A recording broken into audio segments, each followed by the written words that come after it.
Nakatatlo na ako, Mr. Secretary. Hindi ko malaman kung saan ang panig ng bahay ko, kung bababa ako, lalo na kung kausap ko. Bigla na lang mamamatay, nakakahiya eh. Kung tatakbo akong pababa o pupunta ako sa balko, hindi ko na... Ito lang problema eh. Ito ang example na talagang masisiphayo ka eh. Meron din tayong pansariling leisure time using the technology. Si Mr. Chair, Senator Bam. Ako pagpa inaaral ko yung flood control, hindi ko malaman kung saan ako mag-uumpisa. Dahil sa inis ko, mag-chess muna ako. Alam mo kung karibang nangyayari, Mr. Secretary?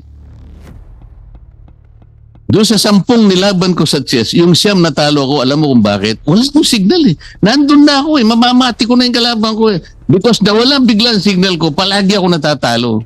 Hindi ako makarating sa 1500 na elo. Isipin mo yung nangyayari sa buhay natin. Ito na lang ang makakapagpaligaya sa akin sa dahil ng problema natin. Pati pa naman dito, deprive mo ako, Mr. Hindi naman ikaw. Sinasabi ko lang, I am trying to dramatize this because this is happening.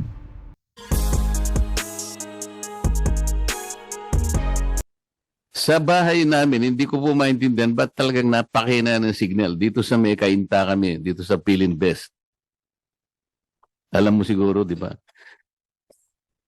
Mr. Chair, ang kinuha ko po nung una na internet provider, Globe, talagang mahina pa rin. Sabi nung isang kaibigan, pre, magkabit ka ng Converge. E di, para naman, sige, Converge. Wala pa rin. Last month, alam mo, ito subukan mo nga niya, Starlink. Nakatatlo na ako, Mr. Secretary. Hindi ko malaman kung saan ang panig ng bahay ko, kung bababa ako, lalo na kung kausap ko.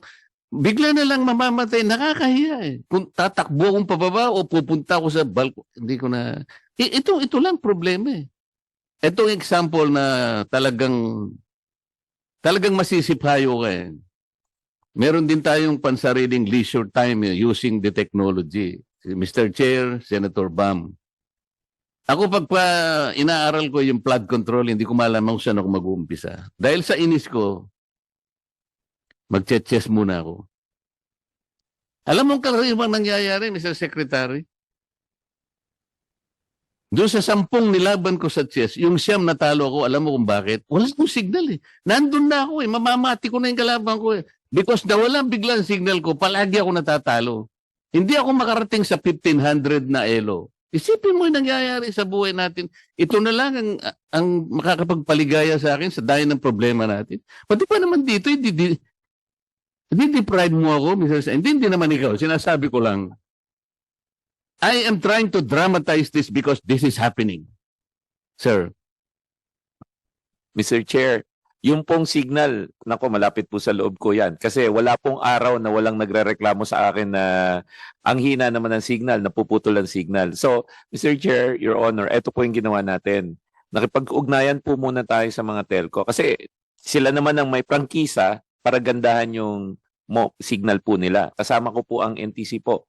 Sinabi po namin sa kanila, ibigay nyo sa amin ang mapa ng frequency quality nyo sa buong Pilipinas. Meron po silang tinatawag na drive test. Yung drive test po, sasakay sila sa isang vehicle, mag-iikot po sila. Eh, ginagawa naman po nila yon, Mr. Chair, Your Honor. Pero, hindi po kami mapaghintay. Ilinunsad po namin kamakailan through no cost to government po. Yung tinatawag namin Bantay Signal. Si Bantay Signal po, plug na rin po, Mr. Chairman, i-download lang po nila yung mga libreng application tulad ng Open Signal at saka Ookla. Pag dinownload po nila yon, makikita nila yung signal dun sa lugar nila. Ang gagawin lang po ng taong bayan, i-message po nila, i-capture po nila yung data, i-email po nila sa 1326 at dict.gov.ph. 25,000 na po ang nagpadala sa amin ng reklamo. Eksakto po yung reklamo nyo. Makikita nyo po, nandito po ako sa EDSA, walang signal. Umaga meron, gabi wala. Para po bang ways, kina-crowdsource po namin ng DICT tsaka NTC yung signal quality, hindi lang po sa Metro Manila, sa buong bansa po.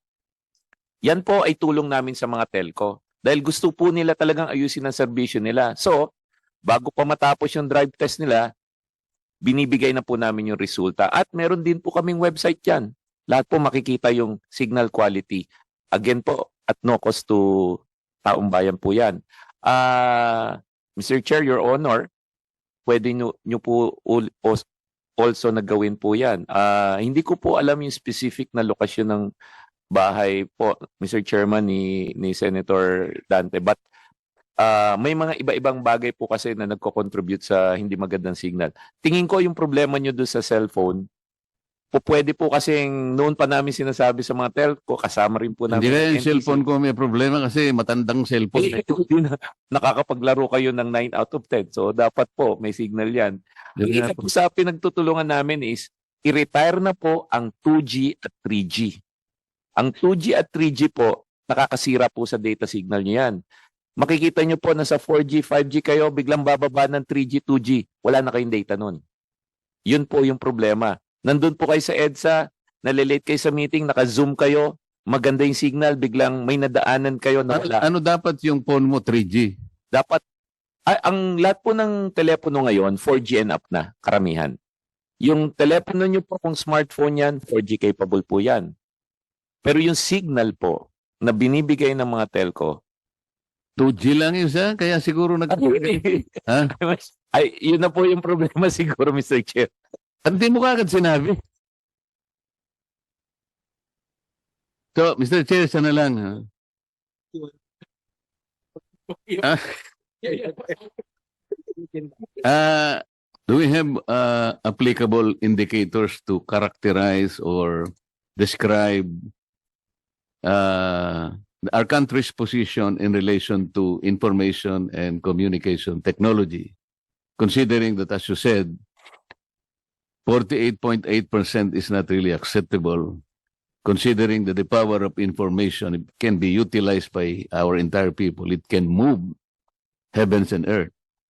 So paano po natin, at 48.8%, where are we? And what should have been achieved if we, for example, inch up by a little bit more like 55% or 60%? Nasaan tayo? Well, hindi ko alam po kung meron tayong indicators. That's the question.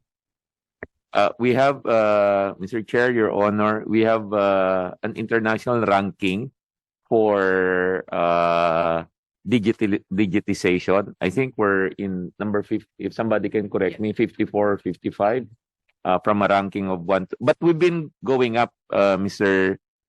Chair, Your Honor. We're not just moving up fast enough. Just to give you an idea also from a macroeconomic level standpoint, PSA data for the past 10 years has shown that even if the contribution to GNP of ICT has been growing, it has actually declined in the past 10 years as a share of the economy.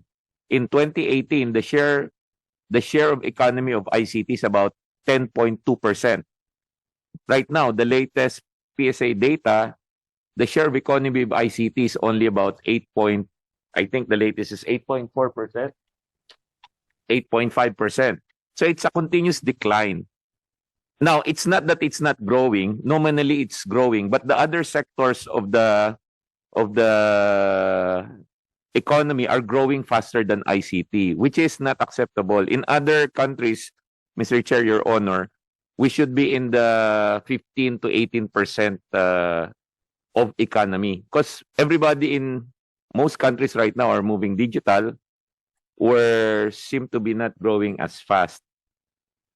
So there's a lot of things we need to do, Mr. Chair, Your Honor, to play catch up. The nice thing though is we have a plan to catch up. We want to reverse the trend by end of 2025 and accelerate the growth of the ICT share of economy in the country by end of 2028. Kasi Mr. Chair, at 48.8%, that's about 13.6 million households ang meron lang access to internet. Kaya po ako nagtatanong ng indicator, sa ganitong kalagayan natin, nasaan ba tayo? Because if you base it, for example, from the Speed Test Global Index, Ito yung media country speeds. September 2025, Mr. Chair. On mobile, the Philippines is number 70 out of about 107 countries and economies. So, tinalo po tayo ng Singapore, Mr. Chair, number 11. Vietnam is number 18. Malaysia is 22. Thailand is 27. Brunei is number 8. Ang tinalo po natin ang Laos. Baka malaos tayo, Mr. Chair, kapag hindi natin pinaigting yung ating internet, di ba? Sa fixed broadband naman, Mr. Chair, ikaw lang po kung if you will confirm this, Mr. Secretary. Ang Pilipinas po ay number 56 out of 154 countries.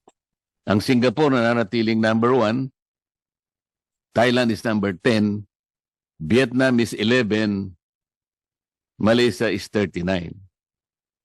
Dito naman, Brunei is number 82. Ito hindi ko maintindihan. Bakit number 8 siya sa mobile? Siguro hindi masyadong gamitin sa kanila yung fixed broadband. Siguro mas kabisado nila yung mobile. Okay na rin sa akin yun eh. Wala pa namang number 9 dito, Mr. Secretary. Baka naman from number 70, sumunod man lang tayo sa Brunei. Number 9 tayo, malaking bagay na nun. Hindi kaya dahil sa napakamahal ng gastusin. Example, itong another data na binigay ng PSA, ang average cost ng household per month is about 1,069 pesos. Siguro dahil masyadong mahal. Sa India yata, katumbas no, 5 piso lang. So, bakit kaya gano'n? How come India, it's almost free? Samantalang tayo, 1,000, we cannot do away with information at this time.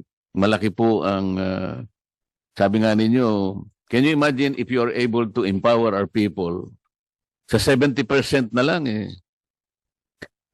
Hindi natin alam kung anong i-contribute ng karagdagang information. Collective empowerment of our people. Siguro, yung 5.5% natin ng growth ng GDP, baka mag 10%.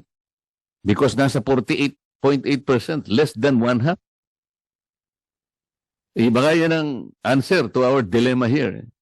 Hindi tayo maabot-abot yung hanggang 5%, 5.5%, but pwede tayo makalumdag ng... Hindi ko makalimutan yung sinabi ni Secretary Recto. In order for us to grow at 30 trillion pesos GDP by next year, that will be about to support our national budget of 6.7%. Which is 22% of our GDP. We need to grow at 7.5%. Can you imagine? Alam naman natin hindi tayo mag-grow at even 7% considering the doldrum that we are in now. So baka ito yung answer. Tama po. Mr. Chair, Your Honor, agree po ako, yan po yung sagot. Bigyan ko po ng konteksto. Maliban sa pagka nag-invest ka sa digital, bibilis ang trabaho at magmumultiply yung productivity. Sa ekonomiya po, di ba, importante sa atin yung productivity index po. Hindi lang dodoble ang productivity index. Nakita na po natin yan. Imbis na pumila ka sa pagkuha mo ng lisensya, if you can apply anywhere, everywhere, makakatipid ka sa pamasahe, makakatipid ka sa oras, at 24/7 yan. Isa pong dimension po ng digital yan, kaya malakas ang multiplier effect niya sa economy. One is productivity. Imbis na nagpapasahan tayo ng papel, minsan nagme-message na lang tayo, mas mabilis. Pangalawa po, anti-corruption. So, yung mga bansa po na mataas ang digital index, makikita nyo rin po, mababa ang korupsyon. Ito po ay dahil sa sistema. dahil transparent ang transaksyon at nawawala po yung wait time. Yung wait time po yung Hindi kaya sinasadya nila na ganito na lang tayo kababa para yung corruption manatili? Tingnan mo na lang ang flood control. Alam mo kung yung kanilang mga tinatawag na PCMA and MYPS na ginagamit nila, kung paano nila malagyan ng coordinates yung mga flood control projects. Ang laki ng discrepancy between the two applications being used by DPWH. There is a discrepancy between 67 meters to about 400 meters. So doon pa lang wala pala silang although they maintain sinasabi nila real time. Papasikatan ka pa real time, sabi hindi pala totoo. Well, when we check in our Blue Ribbon Committee, hindi real time ina-update nila yung kanilang data on a monthly basis, usually at the end of the month, through their encoder. Wala silang, maski na satellite, wala. Alam mo yung katwiran nila? It's too costly. Bakit naman costly kung yun ang kailangan? Can you imagine empowering your people 100%? Sabi ko nga sa'yo baka 10% ng growth ng GDP natin. That's the only way we can overtake our neighboring countries. Hindi kaya sinasadya nila ito? Sana naman, nandiyan ka naman mahalata mo naman kung sinasadya nila, di ba? Mr. Chairman, Your Honor, hindi ko po mahuhusgahan kung sinadya o hindi sinadya. Ang nakikita ko lang po, kapag ang sistema po mahina sa digitization, marami po kasing nasisingitan ng human discretion. Mabuti na sabi mo yun. Ito yung problema ko, Secretary. You can use me as Exhibit A.